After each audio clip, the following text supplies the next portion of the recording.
저는 영화를 즐겨봅니다. 영화 보는 것은 저에게 큰 도전과 생각을 던져주기 때문에 그렇습니다. 물론 예술성과 작품성을 겸비한 영화는 잘 보지 않고 액션이나 범죄 영화를 중심으로 인간의 죄성에 대해서 깊이 생각하는 것을 낙으로 삼고 있습니다. 영화를 보면 꼭 마지막 부분에 만든 사람들의 이름이 나오는 크레딧 화면이 있습니다. 그 화면은 매우 빠른 속도로 이렇게 올라가지만 보통 스케일이 큰 영화 같은 경우는 5분 넘게 거의 10분 가까이를 영화를 만드는데 참여한 사람들의 이름을 보여주는 것에 할애하기도 합니다.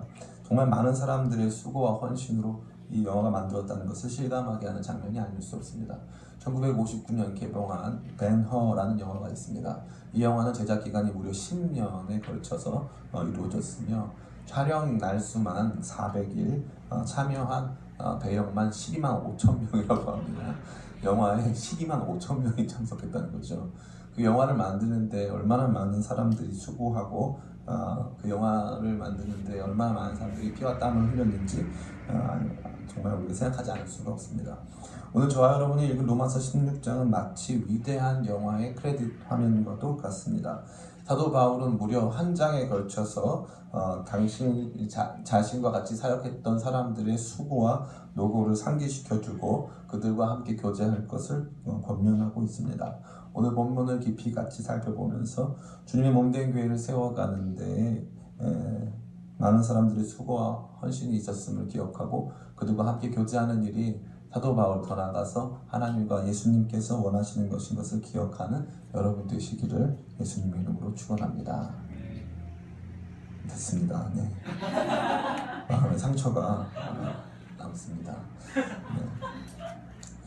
오늘 이 말씀을 16장 전체를 다 읽어야 되는데 사실 시간이 짧아서 다 읽지 못했습니다. 여러분 한번 읽어보실까요? 제가 한번 좀 간단하게 서두만 좀 읽어드리겠습니다. 이러면 좀 느낌이 옵니다. 지금 16절만 읽어가도 느낌이 안 오는 거고요. 16장 전체를 다 읽으면 느낌이 옵니다. 16장 1절부터입니다. 내가 갱그레아 교회의 일꾼으로 있는 우리 자매 베베를 너에게 추천하노니 너희는 주 안에서 성도들의 합당한 예절로 그를 영접하고 무엇이든지 그에게 소용되는 바를 도와줄지니 이는 그가 여러 사람과 나의 보호자가 되었습니다. 너희는 그리스도 예수 안에서 나의 동역자들인 브리스가와 아굴라에게 문안하라. 그들은 내 목숨을 위하여 자기들의 목까지도 내놓았나니 나뿐 아니라 이방인의 모든 교회도 그들에게 감사하느니라. 또 저의 집에 있는 교회에도 문안하라. 내가 사랑하는 에베네도에게 문안하라. 그는 아시아에서 그리스도께 처음 맺은 열매니라. 너희를 위하여 많이 수고한 마리아에게 문안하라. 내 친척이요 나와 함께 갇혔던 안드로니고와 유니아에게 문안하라. 그들은 사도들에게 존중이 여겨지고 또한 나보다 먼저 그리스도 안에 있는 자라. 또 주 안에서 내 사랑하는 암블리아에게 문안하라. 그리스도 안에서 우리 동역자인 우르바노와 나의 사랑하는 스다고에게 문안하라. 그리스도 안에서 인정함을 받는 아벨레에게 문안하라. 아리스토블로의 권속에게 문안하라. 아멘. 이와 같은 문안하라 아주 무난하게 계속 나오는 이 모습이 얼마나 재밌는지 모르겠습니다. 사도 바울이 16장 한 장을 통째로 이 진지한 서신, 로마서 얼마 진지합니까? 이 진지한 서신에서 한 장을 통째로 이 사람들에게 문안하라, 이 사람들은 이런 사람이다, 저 사람에게 문안하라, 저 사람은 이런 사람들이다 하는 것들을 우리가 살펴보면서 알 수 있는 세 가지가 있는데, 첫 번째는 당시의 로마 교회에는 다수의 교회가 있었다는 것이죠. 이게 굉장히 중요합니다. 우리가 로마서를 읽을 때 로마서가 마치 한 교회 공동체에 주어진 것처럼 여길 때가 많이 있습니다. 다시 말해 읽은 거죠. 제가 이제 외국에 케냐에 갔습니다. 케냐에 가서 못 돌아올 상황이 생겨가지고 거기서 아버지를 만나가지고 못 돌아올 상황이 생겨서 이제 제가 기쁨의 교회에 편지를 합니다.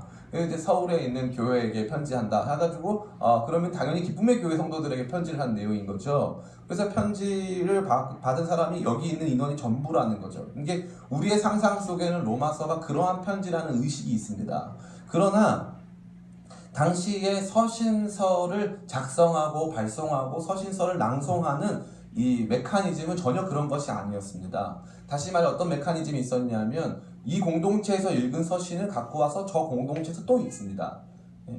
그 로마서를 잘 보면은 로마서 1장 7절 보면은 로마에서 하나님의 사랑하심을 받고 성도로 부르심을 받은 모든 자에게가 바로 로마서의 수신자입니다. 로마에서 성도로 부름받은 모든 사람을 향하여서 사도 바울이 쓴 편지이기 때문에 이 편지는 이랬을 가능성이 높습니다. 이번 주는 11월 29일은 기쁨의 교회에서 읽습니다. 그 다음 주에는 저 후암 제일교회에서 있습니다. 그 다음 주에는 여기 백합교회에서 읽습니다. 그래서 서로 알지 못하는 다수의 이 그리스도인 형제 자매들에게 이 편지가 주어졌다는 것입니다. 특별히 16장 5절을 같이 한번 읽어볼까요? 16장 5절 같이 한번 읽어보겠습니다. 16장 5절입니다.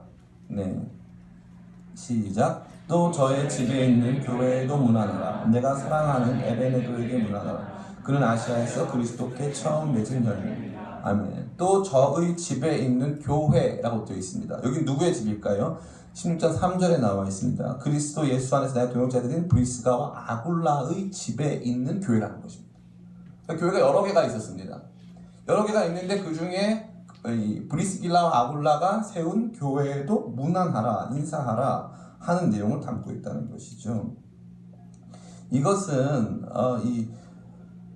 예수 믿는 사람들이 많았다는 것을 의미하고, 예수 믿는 사람들, 특별히 로마라고 하는 도시 안에서 예수 믿는 사람들이 서로가 서로의 존재를 잘 모르고 있었을 확률이 높다라는 것을 의미해주고 있습니다. 다시 말해서 사도 바울은 서로 잘 알지 못하는 사람들을 서로에게 소개시켜주고 있는 것입니다. 사도 바울은 다른 성격을 가진 교회들을 같은 복음으로 연합시켜주고 서로 교제하고 서로 인사 나누고 서로 하나가 되도록 독려하고 있다는 것입니다. 이것을 잘 여러분 볼 때 너희는 무난하라, 너희는 무난하라 이런 표현 보면서 여러분들이 헷갈릴 수가 있어요. 어떻게 제가 맨날 헷갈렸거든요. 너희는 무난하라, 그러니까 이 로마에 있는 사람들이 너희고, 무난의 대상, 다시 한번 인사의 대상이 나와 같이 있는 사람들에게 무난한다는 것이 좀 착각한 거죠. 근데 저는 여지껏 그렇게 믿고 왔는데 이 말씀을 계속 공부하면서 보니까 그게 아니라 로마에 있는 사람들끼리 무난하라는 거예요. 서로 무난하라. 너희는 누구에게 인사를 전해달라. 내가 사랑하는 누구에게 너희가 같이 인사해달라 이거죠. 그러니까 되게 말 제가 케냐에서 안병일 형제에게 인사합니다. 인사해달라. 그럼 여러분들이 병일 형제 교회 안 나오면은 이완 목사님 케냐에서 지금 사자한테 한 잡아 먹히고 잘 살아있기 때문에 이렇게 인사를 전해달라는 것이죠. 두 번째로 이 말씀은 로마에 있는 사도 바울의 동역자들, 여러분들이 보고 있는 이 심지어 절체에 걸쳐 등장하는 거명된 26명과 또 거명된 그 사람들과 연관돼서 거명된 수많은 사람들이 매우 다양한 사람들이었다는 것을 이 말씀은 보여주고 있습니다.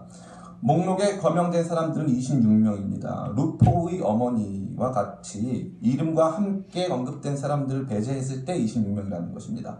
성별로 볼 때 여자는 8명, 남자는 18명입니다. 베베, 브리스가, 마리아, 두르베나, 두르보사, 버시, 율리아가 여성이었고 유니아가 여성이었을 확률이 높습니다. 사회계층적, 나머지는 다 남자고요. 사회계층적으로 볼 때는 암블리아, 헤로디온, 두르베나, 두르보사, 버시, 마리아, 베레오, 네레오는 노예이거나 노예에서 해방된 사람들이었을 가능성이 높습니다. 마리아와 유니아, 율리아는 해방된 여성이거나 노예로부터 해방된 이의 후손이라고 알려져 있습니다. 이런 사람들 다 노예입니다. 노예. 그러니까 사도 바울의 이 동역자 중에 절반 정도가 노예 출신입니다. 사회 하층민이라는 것이죠. 반대로 브리스길라와 아굴라 부부나 베베 집사 같은 경우는 사회적으로 중산층 이상에 속하는 사람들로 보입니다. 또 흥미로운 사실은 스타구, 아벨레, 헤로디온, 버시, 블레곤, 허마, 아순구리도, 비롤로고, 올름바 등의 10명의 이름은 금석학이라고 하는데 이 고고학 분야 중에서 비석만 전문적으로 연구하는 겁니다. 비석을 주구장창 연구하다 보면 많이 나오는 이름이 있고 안 나오는 이름이 있습니다. 근데 제가 거명한 10명의 이름, 스타구, 우리나라도 이렇게 이런 이름 잘 안 지을 것 같지 않습니까? 스타구가 뭐야? 스타구, 올름바, 이런 이름들 있지 않습니까? 이런 이름들은 로마 사람들이, 그러니까 거의 나오지 않는, 비석에서 거의 출토되지 않는 이름이라는 것이죠. 그건 무엇을 의미합니까? 이들은 평범한 로마인이 아니었다는 것입니다. 이들은 외국인들이고 로마로 이주해온 사람들이었다는 것이죠. 이 사람들은 사도 바울과 같이 동역하면서 복음적 필요에 의해서 로마로 이주해서 거기서 주님의 몸된 교회를 섬기고 있었다는 것입니다. 이와 같이 다양한 지역, 문화, 언어, 민족, 사회적 배경을 가진 사람들이 바로 사도 바울의 동역자들이었다는 것이죠. 남성과 여성, 사회적으로 하층민과 중산층 이상의 사람들, 또 헬라인과 또 유대인, 또 로마인, 이런 각종 이 인종들이 섞여서 사도 바울의 사역들을 돕고 있었다는 것입니다. 이 앞에 두 가지를 살펴볼 때 저는 이러한 생각이 많이 들었습니다. 최근 유행하는 응답하라 1988이라는 드라마 속에서의 삶은 저에게 매우 익숙한 것이었는데 1988년도라는 시대에서 제일 기억에 남는 것은 TV였습니다. 토요 명화, 주말의 명화, 명화 극장, 그렇게 명화가 많았어요. 그런 것들을 많이 보았습니다. 저희 집은 가난해서 흑백 TV를 보았습니다. 1988에서는 칼라 TV를 보더라고요. 저희 집은 흑백 TV를 봤습니다. 그러다가 1990년에 이르러서 처음으로 컬러 TV를 샀습니다. 정말 크나큰 변화가 아닐 수 없었습니다. 한 번 컬러 TV를 사고 나면 TV를 안 보면 안 봤지 절대로 흑백 TV를 다시 사거나 보지 않습니다. 한 번 컬러 TV를 보면 무조건 그 다음부터는 컬러 TV만 보는 것입니다. 세상과 교회도 마찬가지입니다. 세상과 교회의 다양성은 마치 컬러 TV와도 같습니다. 세상과 교회가 한 종류의 사람들만 사는 것이라면 그것은 흑백 TV와 같은 곳입니다. 교회는 다양한 계층과 출신, 성별과 연령이 함께해야 하는 곳입니다. 조화롭게 이야기를 만들어 가야 칼라 TV 같이 아름다운 모습이 나타난다는 것입니다. 종로가에 위치한 언더우드 선교사님이 세운 유명한 교회, 연동교회라는 교회가 있습니다. 이 교회가 한 아름다운 선택이 매우 유명한데 그것은 이 교회가 당시에 천하게 여겨지던 신분계급인 백정, 이 백정 뭐 하는 사람인지 아시겠습니까? 그러니까 이 돼지 잡는 사람, 소 잡는 사람, 이 짐승 잡아서 고기 파는 사람. 지금은 아주 괜찮습니다. 이 직업이 정일점 사장님인데요. 이 당시 천하게 여기던 신분계급 이 백정을 장로님으로 세웠습니다. 얼마나 아름답습니까?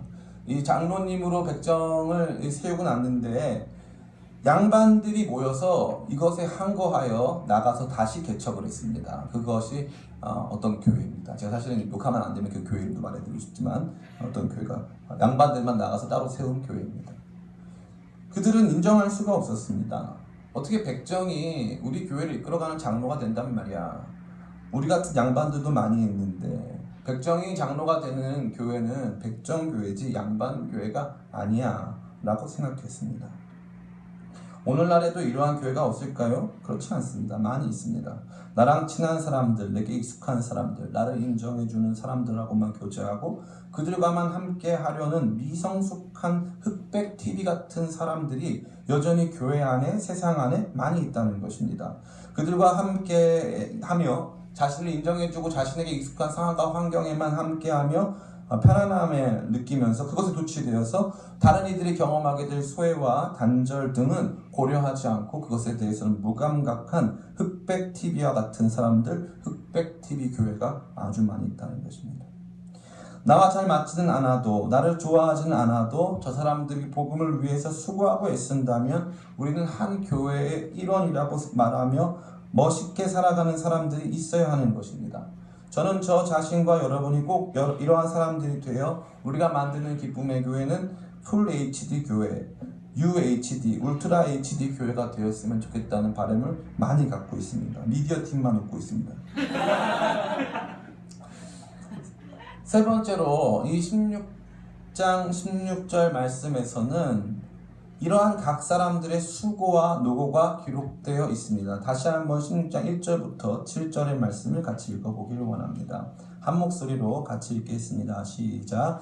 내가 갱그레아 교회의 일꾼으로 우리 자매 벨레를 너희에게 추천하노니 너희는 주 안에서 성도들의 합당한 예절로 그를 영접하고 무엇이든지 그에게 소용되는 바를 도와줄지니 이는 그가 여러 사람과 나의 보호자가 되었습니다. 너희는 그리스도 예수 안에서 나의 동역자들인 프리스가와 아굴라에게 문안하라. 그들은 내 목숨을 위하여 자기들의 목까지도 내놓았으니 나뿐 아니라 이방인의 모든 교회도 그들에게 감사하느니라. 또 저의 집에 있는 교회에도 문안하라. 내가 사랑하는 에베네도에게 문안하라. 그는 아시아에서 그리스도께 처음 맺은 열매니라. 너희를 위하여 많이 수고한 마리아에게 문안하라. 내 친척이요 나와 함께 갇혔던 안드로니고와 율리아에게 문안하라. 그들은 사도들에게 존중이 여겨지고 또한 나보다 먼저 그리스도 안에 있는 자라. 아멘.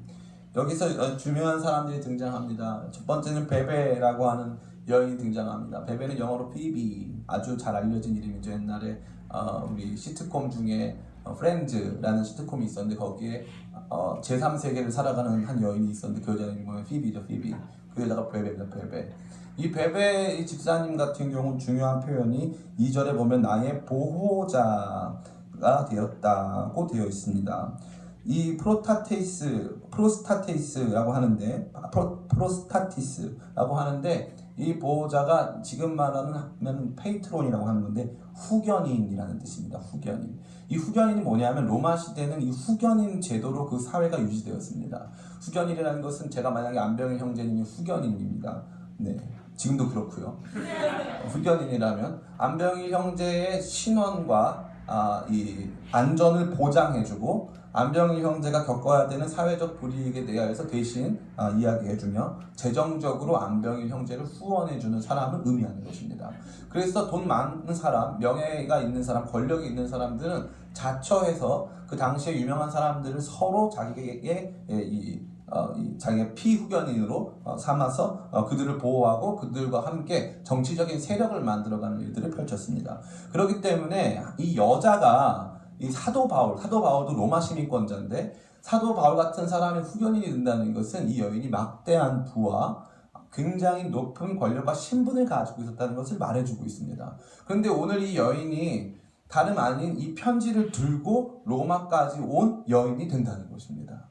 많은 권력과 신분, 사회적인 안정된 이 보장된 이 제도 속에서 살아가면서도 이 여인은 복음에 빚진 마음이 있어서 사도 바울을 대신하여서 이 편지를 로마 교회에 전달해주고 있다는 것입니다. 그는 여러 사람에게 또한 후견인이 되고 재정적인 이 후원을 아끼지 않으면서 신분적인 안정성을 더해주고 있다는 것입니다. 특별히 또 3절에 등장하는 이 브리스길라와 아굴라가 등장하는데 이 사람들의 헌신이 또 남다릅니다. 브리스길라와 아굴라는 성경에 총 6번 등장합니다. 이 브리스길라는 로마 여인입니다. 로마 사람인데 이 브리스길라, 아까 말한 그 금속학에 따르면 이 브리스길라는 로마에서 상류층의 이름입니다. 그런데 이 남편 아굴라는 이 폰투스라고 하는 소아시아 지방, 지금의 터키 지방 출신입니다. 이들이 어떻게 되는지 모르겠지만 결혼을 했습니다. 결혼을 해가지고 주님의 몸된 교회를 같이 섬겨나가는데 6번 중에 4번이 브리스길라가 앞에 나오고 아굴라가 2번만 앞에 나옵니다. 그것은 사회적 신분이나 혹은 교회의 중요도에서 브리스길라가 갖고 있는 역할이 훨씬 컸다는 것을 암시적으로 의미한다는 것이죠. 이들은 당시에 천막 제조업에 봉사했습니다. 천막 제조업은 지금처럼 아웃도어 매장을 운영하는 그런 종류의 직업이 아닙니다. 천막 제조업은 당시에 로마 군대가 움직이면서 이 야영을 할 때 필요한 이 천막들을 제조했다는 것입니다. 그래서 로마에서 천막 제조업을 한다는 것은 당시에 굉장히 고소득의 직종을 가지고 있었다는 것을 의미합니다. 군대와 함께 이동하면서 군대가 필요로 하는 천막을 제공해 줬기 때문에 그렇습니다. 그러다가 사도행전 18장에 보면 클라우디우스 황제 때에 AD 449년에 이 브리스길라와 아굴라가 고린도 지방으로 박해를 피해서 내려가게 됩니다. 고린도에서 사도 바울을 처음 만났습니다. 그러다가 보니까 사도행전 18장에 이들이 고린도 사도 바울 처음 만나고 바로 사도 바울 따라서 에베소로 이주했다가 에베소에 한참 있다가 지금 이 고린도에서 사도 바울이 로마서를 쓸 때는 로마에 와 있습니다. 이들의 동선이 로마에서 출발해서 고린도에서 에베소에서 다시 로마로 갔다는 것은 이들이 복음적 필요에 의해서면 언제든지 이사갈 준비가 되어 있는 사람들이었다는 것입니다. 그들의 잘 나가는 생업을 포기하고 로마에서 고린도로 복음 때문에 핍박받아서 떨어졌다가 고린도에서 사도 바울 만나서 에베소까지 같이 이사가고 에베소에서 다시 사도 바울이 필요하다고 생각이 들면 로마까지 가서 거기서 교회를 세우는 개척자들이 처치 플랜터들이 다름 아닌 브리스길라와 아굴라였던 것입니다. 사도 바울은 이들에 대한 깊은 감사를 이렇게 표현합니다. 그들은 내 목숨을 위하여 자기들의 목까지 내놓았나니 나뿐 아니라 이방인의 모든 교회도 그들에게 감사하느니라. 브리스길라와 아굴라가 갖는 신앙의 내용을 보여준다는 것입니다. 사도 바울은 로마에 있는 성도들이 숨겨진 하나님의 사람들을 기억해 주기를 바랬습니다. 그래서 각 사람의 가치를 일일이 기억하여 서술하고 있는 것입니다. 관객들에게는 주인공만이 기억되고 스토리만 기억됩니다.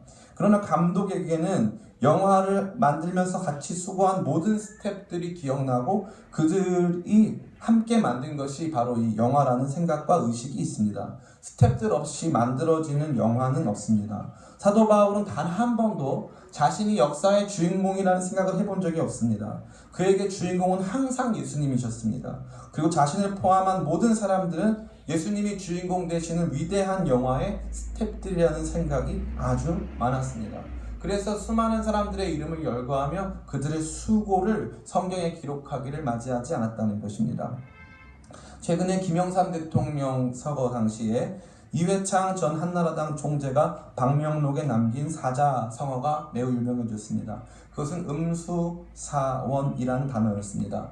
마실 물수, 생각할 사, 근원, 원으로 구성된 이 단어의 뜻은 물을 마시면서 그 물의 근원을 생각하라 라는 뜻이었습니다.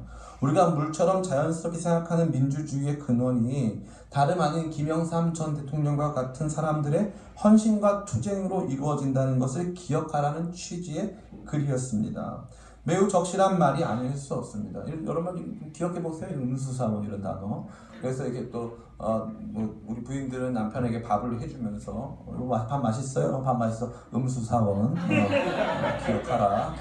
어디서 나는지 기억하라. 그리고 남자친구들 여자친구들한테 선물을 사주면서 크리스마스 선물 많이 사주지 않습니까? 크리스마스 선물로 차나 어떤 다이아 바지 같은 거 많이 사주는데요. 그런 거를 이렇게 사주면서 좋아하면은 뭐라고 말합니까? 남자친구들이 음수사원. 이렇게 딱 말하면 음수사원 무슨 뜻일까? 막 사람들이 놀라고 이러지 않겠습니까? 매우 중요한 단어입니다. 이 교과서 국정화라는 초유의 사태 속에서 여러분이 이 교과서 국정화를 어떻게 극복하고 어떻게 이것에 대처하고 대항하겠습니까? 여러분이 시위를 하시겠습니까? 광화문에 나가야 될까요? 12월 5일날 민중총 걸기를 같이 해야 되겠습니까? 저는 감히 말씀드리건대 민중총 걸기에 나가서 여러분이 물대포를 아무리 많이 맞아도 음수사원 이것이 어디서부터 왔는가에 대한 생각이 사라지는 순간 우리가 맞은 물대포, 우리가 경험한 최루탄은 아무 의미가 없어진다는 것을 잘 알고 있습니다. 우리가 가지고 있는 것들이 어떤 사람들의 어떠한 수고로부터 비롯되었는가를 잊어버리는 순간 우리가 가지고 있는 모든 것들은 아무 의미가 없어진다는 것입니다. 어린아이와 부모가 다른 점은 무엇일까요? 어린아이에게는 모든 것이 공짜이고 부모에게 세상에 공짜는 하나도 없다는 것입니다. 사람이 성숙하면 할수록 자신에게 주어진 모든 환경과 가치들이 누군가의 앞선 수고와 헌신을 통해 이루어진 것을 이해하고 그 가치를 인정해 주는 것입니다. 세상에 전혀 없는 것이 하나 있습니다. 그것은 무엇입니까? 그냥 있는 것은 없습니다. 세상에 그냥 아무런 수고와 노력 없이 존재하는 것은 아무것도 없다는 것입니다. 이거 만드느라 얼마나 고생하셨습니까? 혼자 이걸 어떻게 다 하셨어요? 정말 맛있네요. 정말 좋네요. 정말 감사하네요. 이런 말을 하는 데에는 큰 돈이 들지 않습니다. 이런 생각, 음수사원의 생각을 가지고 사는 것은 삶의 자세요 태도이지 대단한 결단을 요구하는 것이 결코 아니라는 것입니다. 사도 바울도 로마에 있는 사람들을 서로 교제케 하면서 다른 사람들의 수고와 노고를 치하하며 상기시켜 주기를 원했습니다. 그들의 가치를 알게 해주기를 원했다는 것입니다. 이 얼마나 아름다운 모습입니까? 저는 우리 기쁨의 교회가 다른 이들의 존재 가치를 알아주고 그들의 수고를 인정해주는 좋은 문화를 가진 교회가 되었으면 좋겠습니다. 이제 말씀을 마칩니다. 로마에는 다수의 교회가 있었으며 서로가 서로의 존재 그리고 가치를 알지 못했습니다. 존재를 모르면 가치도 모르게 되어 있습니다. 누가 누군지를 모릅니다. 우리 기쁨의 교회도 누가 누군지를 모르는 분들이 가끔 있습니다. 우리 새로 오신 분들 중에서도 그렇고 또 오래 다녔지만 저 사람이 누군지 관심 없이 생각하는 분들도 많이 있다는 것입니다. 사도 바울은 복음으로 이들을 통일시키고 서로가 서로의 존재 가치를 알아주는 더 크고 아름다운 공동체로 이 로마에 있는 교회들을 연합시키기를 원했습니다. 서로 모르고 있는 교회들, 여러 교회들. 그러나 로마에서 함께 그리스도 안에서 성도로 부름받는 모든 사람들이 같은 복음으로 같이 하나님 앞에 신앙을 갖고 같이 교제하며 인사하고 수고한 사람들을 알아주며 같이 살아가게 되기를 원했다는 사실입니다. 그래서 이들의 이름을 다 열거한 후에 오늘 저와 여러분이 읽었던 16장 16절처럼 거룩한 입맞춤으로 서로 인사하라고 이야기하고 있는 것입니다.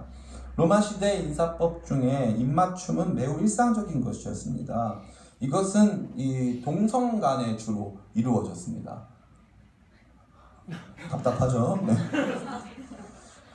중세교회는 이러한 거룩한 입맞춤을 문자 그대로 받아들여 성도들 간의 만남 가운데 이러한 입맞춤을 제도적으로 규범적으로 하였습니다. 교회 안 다니고 싶죠? 교회에 오면 새가족부와 먼저 입맞춤을 한 후 뜰 리더와 입맞춤을 하는 등의 모습이었다는 것입니다. 답답하죠? 이것은 무엇을 의미하는 걸까요? 이 둘 사이의 관계가 매우 친근한 것을 상징하는 것이 아닐 수 없습니다. 그러기에 거룩한 입맞춤을 구체적으로 언급하고 있다는 사실은 서로 오랜 친구와 같이 막역하고 또 부드럽게 또 아주 친밀한 모습으로 서로를 대해야 한다는 것을 의미합니다. 그러나 이것은 결코 우리의 정서와 문화에 맞지 않으며 좋지 않습니다. 저는 이것을 결코 문자적으로 받아들여서는 안 된다는 강한 입장을 가지고 있습니다. 특별히 여러분들이 이 사도 바울이 입맞춤 앞에 거룩한이란 단어를 썼다는 것을 주목하시길 바랍니다. 사도 바울은 이 거룩한이란 단어를 거의 사용하지 않습니다. 굉장히 중요합니다. 거룩이란 단어를 사용하면 그것은 일상적인 행동이 아닌 것을 의미합니다. 다시 말해 입맞춤은 상징적이라는 것이죠. 특별히 이 편지를 주고받는 사람들 가운데 서로가 서로를 알지 못하고 멀리 떨어져 있는, 다시 말해 오늘 저와 여러분이 읽었던 16장 17절에 그리스도의 모든 교회가 너희에게 문안하느니라 하면서 그리스도의 모든 교회와 우리가 입맞춤을 할 수는 없습니다. 만날 수 없기 때문에 그렇습니다. 그것은 입맞춤으로 상징되어지는 친근한 인사를 나눠라 하는 의미를 갖는다는 것입니다. 저는 이러한 의미에서 여러분들에게 소개시켜줘야 될 분들이 많이 있습니다. 여러분들은 혼신의 힘을 다하여 피아노 반주로 우리의 찬양을 아름답게 하는 김동희 형제에게 문안하시기 바랍니다. 여러분은 뜰 찬양의 퀄리티를 결정하는 진혜린 자매에게 문안하시기 바랍니다. 여러분은 안병일 형제에게 문안하시기 바랍니다. 그는 최고령 청년이지만 가장 많은 일을 묵묵히 감당하는 주님의 손과 발입니다. 여러분은 임성시 형제에게 문안하시기 바랍니다. 탁월한 예술성으로 금요 콘서트를 아름답게 만들어가고 있습니다. 여러분들은 조합형 형제에게 문안하시기 바랍니다. 그는 많은 사람들을 기쁨의 교회로 인도할 뿐 아니라 많은 설거지를 감당했습니다. 여러분은 지다정 자매에게 문안하시기 바랍니다. 그녀는 많은 눈물과 수고로 기쁨의 교회를 섬기고 있습니다. 여러분들은 이한나 자매에게 문안하시기 바랍니다. 그녀는 아무도 하려하지 않는 수고를 감당하는 가장 아름다운 자매입니다. 여러분은 박초희 자매에게 문안하시기 바랍니다. 그녀는 모든 새가족들의 진정한 친구로 수많은 새가족들이 그녀에게 감사하고 있습니다. 여러분은 허민지 배환세 커플에게 문안하시기 바랍니다. 허민지 자매가 가는 곳에는 기쁨이 넘칩니다. 배환세 형제는 보이지 않는 섬김으로 우리의 재정적인 필요를 채워줍니다. 여러분들은 유재준, 김성직, 송정용 군 지체들에게 문안하시기 바랍니다. 그들은 자주 출석하지 못하지만 기쁨의 교회 공동체를 자신의 공동체로 늘 기억하며 많은 재정적인 후원을 아끼지 않고 있습니다. 여러분은 신동열 형제와 미디어팀에게 문안하시기 바랍니다. 그들의 수고로 온라인상에서 우리가 과대평가받고 있습니다.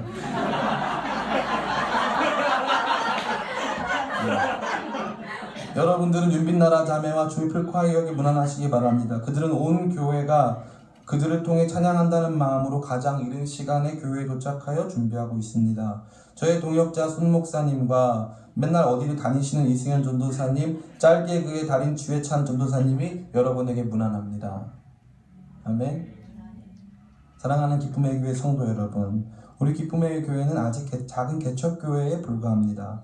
지금의 사람들과 지금의 모습은 결코 완성된 모습이 아닙니다. 완성된 모습의 기쁨의 교회에는 아직 우리가 알지 못하는 베베 집사님, 브리스가 아굴라가 같은 많은 사람들이 있습니다.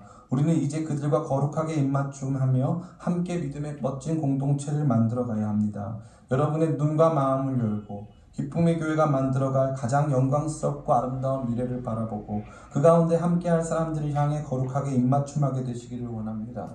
저는 이 말씀을 읽으면서 이 사도 바울은 그 당시에 로마에 있던 사람들끼리 서로 인사하고 교제해서 한 공동체를 이루라고 우리에게 그런 메시지를 던져 주었는데, 가만히 생각해 보니까 2000년 뒤에 저도 그 글을 읽으면서 브리스길라와 아굴라에게 감사하고 베베에게 감사하고 스타구, 올룸바, 나기수 등등 우리가 알지 못하는 수많은 사람들에게 인사를 나누고 거룩한 입맞춤으로 인사할 수 있게 돼서 너무 감사했습니다.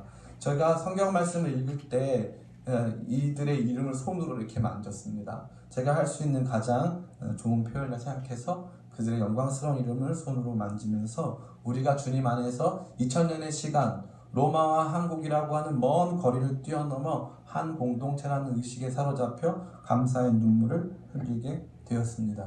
사랑하는 이 시대를 살아가는 청년 성도 여러분, 여러분은 혼자가 아닙니다. 여러분이 살아가면서 만들어가는 교회는 결코 우리들만의 흑백 TV 교회가 되어서는 안 됩니다. 그것은 가장 유치하고 가장 미성숙한 모습의 사람들이 하는 행동입니다. 멀리 보고 마음을 넓게 열어 다른 사람들에게 우리의 자리를 내어주고 함께하는 것, 그들을 위해서 복음으로 헌신하고 수고하는 것, 그렇게 우리 공동체를 아름답게 세워가는 것. 그러다가 보면 어느 순간 세상이 알아주고 하나님이 알아주는 시간들이 도래할 것입니다. 저는 교회가 커지면 꼭 해보고 싶었던 게 있는데, 그것은 다름 아닌 연말 어워드입니다. 연말 시상식을 꼭 해보고 싶었습니다. 그래서 레드카펫을 쫙 깔고 그날 리무진을 빌려서 서울역 11번 출구에 이렇게 서 있으면 리무진 한 번씩 타고 들어와서 사진 찍고 이렇게 들어와가지고 쫙 앉아서 정말 너무 하고 싶었어요. 올해의 설거지상 발표하면 두구두구두구 후보자들 이렇게 나오고 난이도 평가해가지고 막 우리 설거지상 명일 너무 해보고 싶었습니다. 진짜 너무 해보고 싶었어요. 그리고 나서 그런 모든 사람들이 서로에게 영광을 돌리고 서로 감사하다고 말하고 하는 그러한 영광스러운 모습을 늘 마음속에 새겨보았습니다. 교회의 아름다움은 무엇에 있을까요? 아름다운 찬양과 이 아주 유창한 말솜씨에 그 교회의 아름다움이 있지 않습니다. 교회에는 사랑의 수고와 섬김과 눈물, 서로를 향한 깊은 기도, 서로를 향한 깊은 이해, 서로를 알아주고 기억하고 인정하고 하는 것, 한마디로 거룩한 입맞춤이 교회를 아름답게 하는 줄 믿습니다. 저는 한 달에 한 번 여러분에게 설교를 합니다. 한 달에 한 번 여러분에게 설교를 하면서 어떤 설교를 해야 될까 고민을 많이 했습니다. 2015년도가 다 지나가고 우리 교회에는 한 해 동안도 고마웠어요 라는 표가 붙었습니다. 한 해 동안 여러분 모두에게 감사했습니다. 한 해 동안 여러분 모두가 많은 수고로 우리 교회를 4배나 큰 교회로 성장시켜 주었습니다. 여러분이 없었다면 할 수 없었던 일들을 우리는 역사를 새로 쓰며 만들어가고 있습니다. 제가 여러분 기억해 드리고 있습니다. 하나님도 여러분의 수고를 기억합니다. 그래서 여러분의 이름이 이렇게 오늘도 기록되어 수많은 사람들이 여러분에게 감사하고 서로 문안하고 있습니다. 아직 알지 못하는 사랑하는 지체들을 한 명 한 명 알아가며 서로의 수고를 인정하고 알아주는 멋있는 기쁨의 교회로 2016년도에는 우리가 몰랐던 베베 집사, 브리스길라, 아굴라 같은 사람들이 우리 교회에 더욱 많아져서 함께 복음의 믿음의 수고들을 감당하는 일들을 같이 보며 칭찬하고 박수치고 위로하고 격려하며 나가게 되기를 예수님의 이름으로 축원합니다.